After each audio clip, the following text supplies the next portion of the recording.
But it's still a long way to go. A lot of hockey to be played. I mean, we just preach even keel in here. I mean, you've seen teams be last place in the whole conference and then be in the playoffs a week later. So it's still really tight. No one's really separated themselves.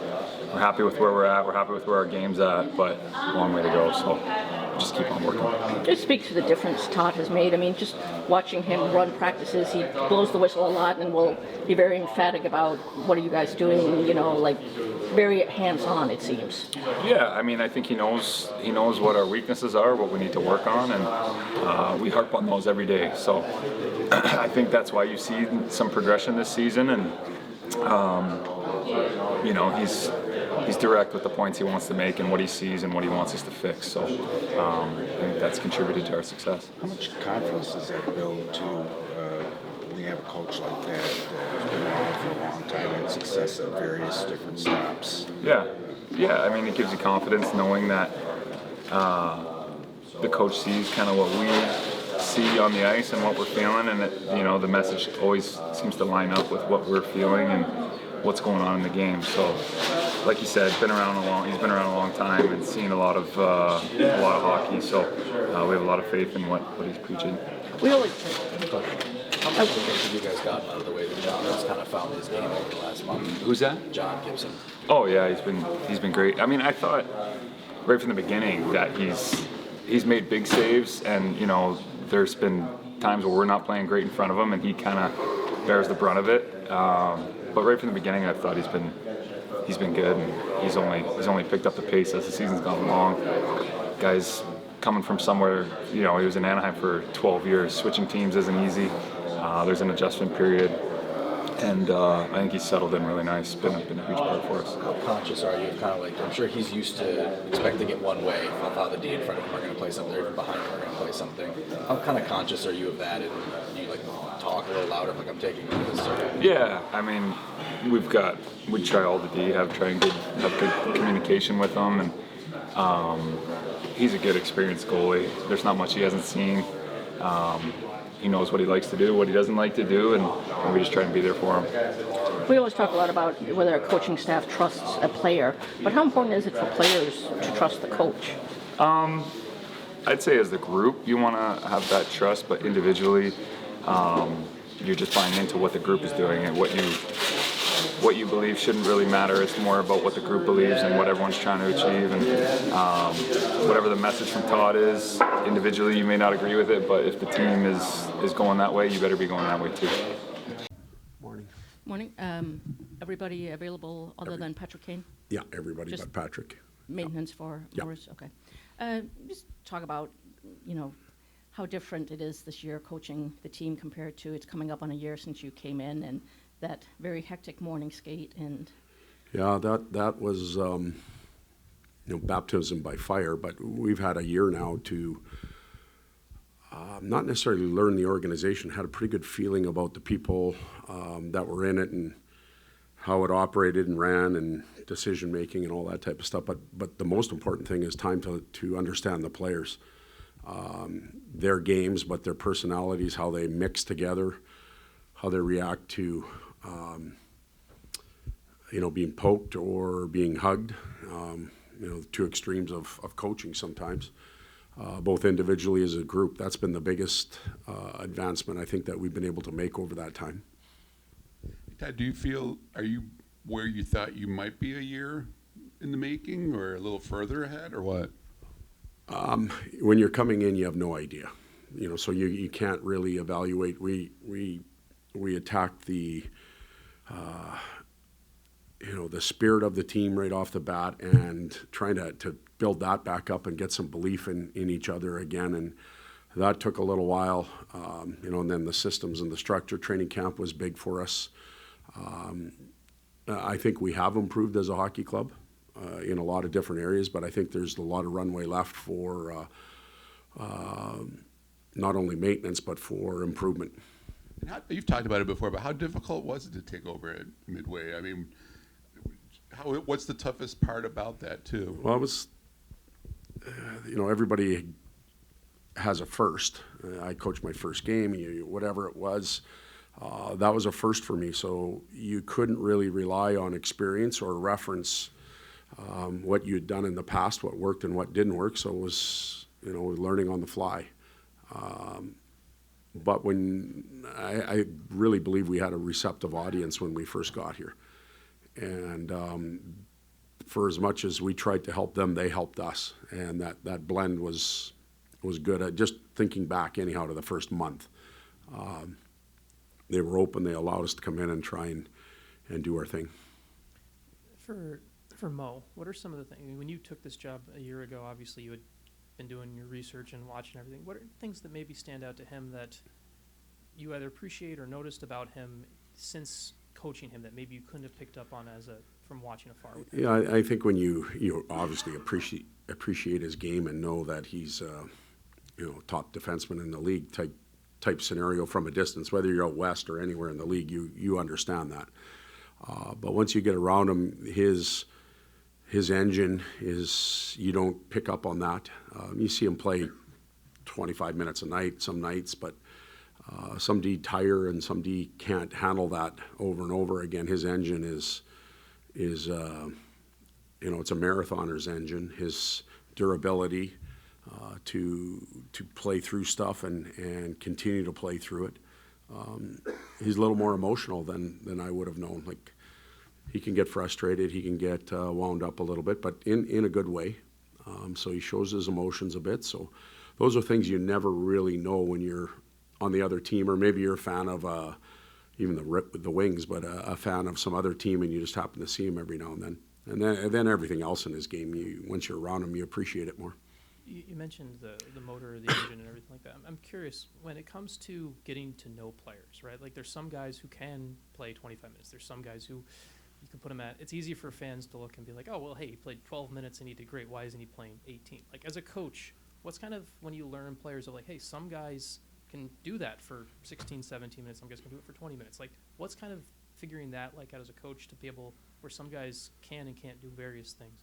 Well, yeah, and that's important. That's part of putting your lines together. That's part of your game management when when you have a player that can give you 30 seconds of real good ice time, but not 45. You have to think about those things. And it's a long year. You can't just pick and choose all the time. But I think that there's players that can play in certain games for a long time.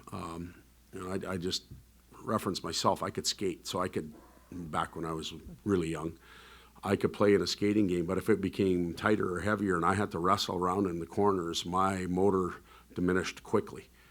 So in a skating game, you can get more out of certain players. In a heavier game, maybe you get more out of non-skating players because their engine stays a little bit intact longer.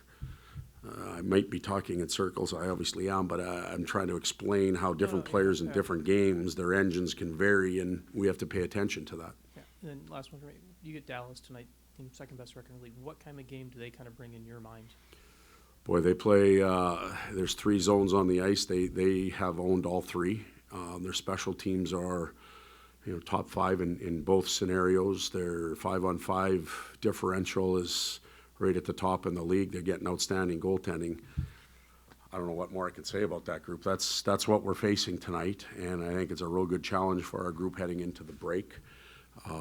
They're a confident group over there. They play the same way night after night. And it'll be good for us to play against them. Any lineup changes from 2 days ago? We'll make a couple, yeah. We'll again, I'll check with Pete after this and figure out where we are health-wise. Patrick Kane will not go in tonight, so that I can give you, and we'll go from there. And then is there any difference that you've seen observably in John's game? I know some of it is the way you guys have played in front of him as well, but over the last month or so? I think there's been less erratic, not John as a whole, but the group in front of him in that 25, 50 square foot area around the net. Less erratic with goaltender, less erratic with D-man. 1 save and done instead of 2, 3, 4. I think that's helped him. He's just more confident, and sometimes it takes a little while to settle in. with Marco scratching him the other day, was there a conversation with him? And Yep. if so, how did he respond to that? And then it was right around this point last year, kind of closer into January, but then he really started taking off. What have you seen in his game that kind of gives you encouragement that he can have a second half of the season similar to last season? No one's ever pleased when they're not going to be involved in a game. That's why they're here. But we've stretched it out a long time with Marco and haven't had him out of the lineup. Others have, veteran players included, and deservingly so. So we talked to Marco about that in his game. I actually thought one of his better games was in Washington over the last little bit, which is a tough thing to pull him then. But he'll be prepared to go tonight. And the problem, not the problem, but the issue we have right now, even with the line of questioning or even our wants, are we're looking at 19 goals from last year and we're going, where are they? That's okay that they're not there right now. It's just his overall game coming on, and he's starting to gain a little more confidence. He didn't have 19 goals at Christmas. Maybe he can go on another run. But that's an immense amount of pressure that's been put on this young man, starting as he left last year, coming back to training camp. Put him in the 2-hole, playing with Kane and DeBrincat. We did that for a significant period at the beginning, and then all of a sudden it wasn't going as well, and he's feeling it. We want to take the pressure off him. We want him to just go play, but play hard, play competitive. Go to the hard areas that he was going to last year to score on rebound goals and deflections and tip-ins, and then we'll see where he's at as the year goes on as far as points go. But I think a lot of us start with 19 goals and where are they? And it's not what he needs right now. Whatever lineup decisions you make, it seems like you're going to take out somebody who, like you said, Casper was coming off a good game. Other players have been coming off a good game, but somebody has to sit. I mean, and then when Kane comes back next year, you'll have another decision to make there. I mean, how good a position is that when you're taking out players, not because they're playing poorly, but because somebody has to come out? One, we have to keep players engaged. They sit too long, we lose them. They don't think we believe in them. Two, when you're playing well as a group, as a team, those decisions are harder for us to make. And three, it's their job to make our decisions hard. There's some nights it's easy. Well, this guy, we could have 5 of them. Who the hell are we going to put in? When you're playing poorly, that's what you're saying. Who are we putting in? When you're playing well, who are we taking out? And those are tough decisions.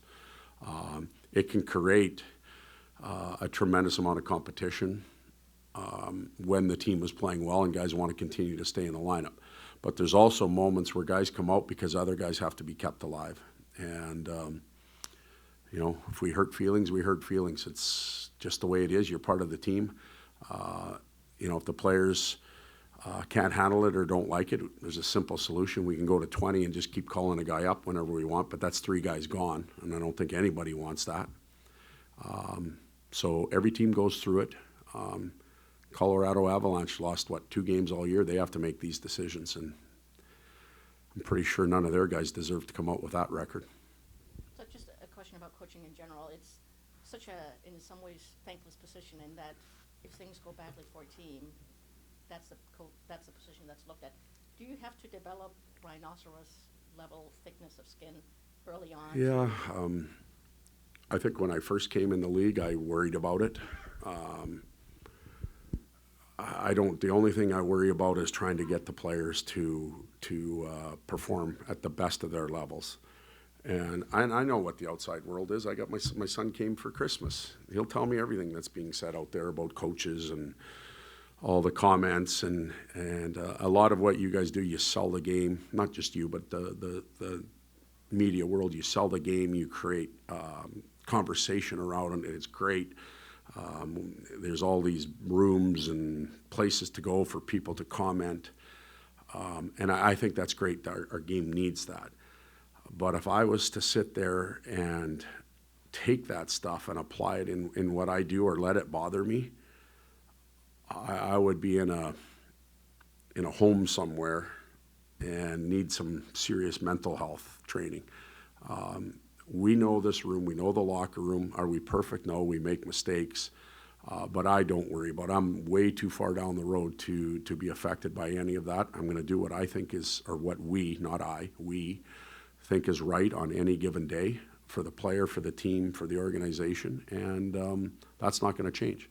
And if I don't do it well enough, then so be it. And if we do it well enough and have success, we'll get to where we want to go.